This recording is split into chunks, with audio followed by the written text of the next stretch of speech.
Before the pyramids pierced the Egyptian sky, before pharaohs ruled in gold and stone, there was a divine king who brought order to chaos. His name was Osiris.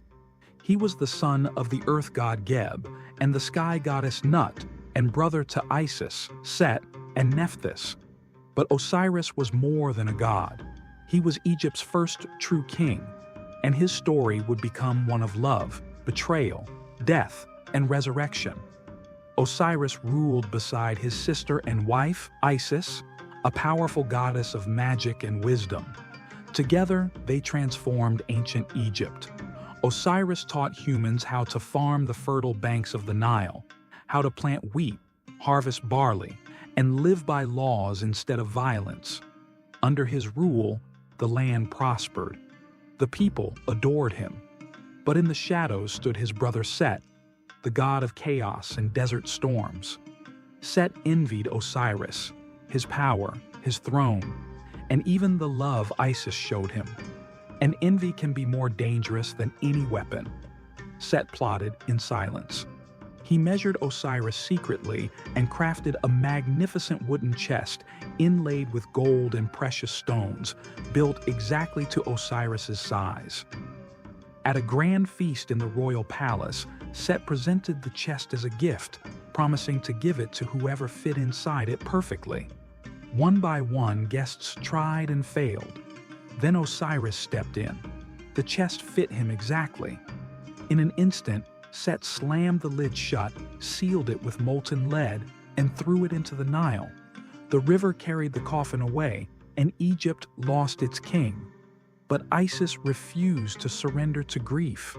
Driven by love and determination, Isis searched across lands and seas. She followed whispers and rumors until she found the chest lodged inside a great tamarisk tree in the city of Byblos. The king of Byblos had unknowingly used the tree as a pillar in his palace. Disguised as a servant, Isis gained the queen's trust and revealed her true divine nature. In awe, the royal family returned the coffin to her. Isis brought Osiris back to Egypt, but Set discovered her hiding place. And what he did next shocked the gods themselves. In a rage, Set tore Osiris's body into 14 pieces and scattered them across Egypt. It was meant to end him forever. But Isis, joined by her sister Nephthys, who despite being Set's wife, remained loyal to Osiris, searched tirelessly for every fragment. With the help of Anubis, the jackal-headed god of embalming and son of Nephthys, they gathered the pieces.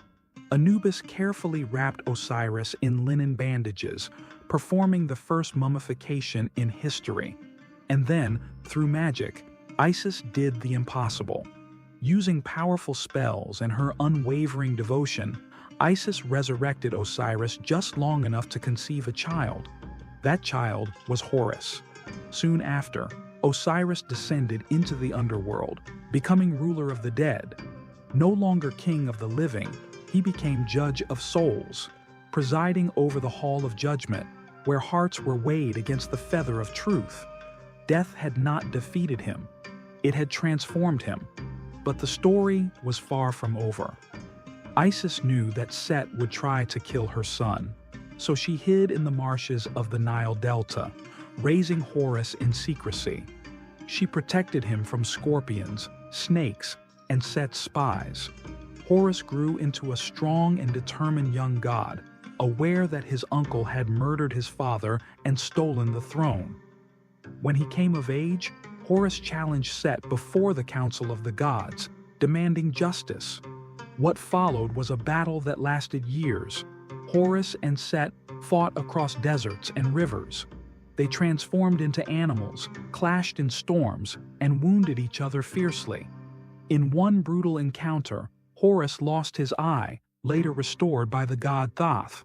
The restored eye, known as the Eye of Horus, became a powerful symbol of healing and protection. The gods debated endlessly over who deserved the throne: Set, the older and stronger god, or Horus, the rightful son of Osiris. Finally, the sun god Ra and the divine council reached a decision. Horus would be king of Egypt. Set would be banished to rule the deserts and storms. Order had triumphed over chaos. Horus took his father's throne, continuing the divine bloodline. Osiris remained in the underworld, guiding souls to eternal life. And Isis, the devoted wife and mother, became a symbol of loyalty and magical power. This was more than myth. It was the foundation of ancient Egyptian belief. Every pharaoh was seen as Horus in life and Osiris in death. The cycle of betrayal, death, and rebirth mirrored the flooding of the Nile and the growth of crops. Osiris's story taught that life does not end, it transforms. And in the sands of Egypt, his legend still whispers through time.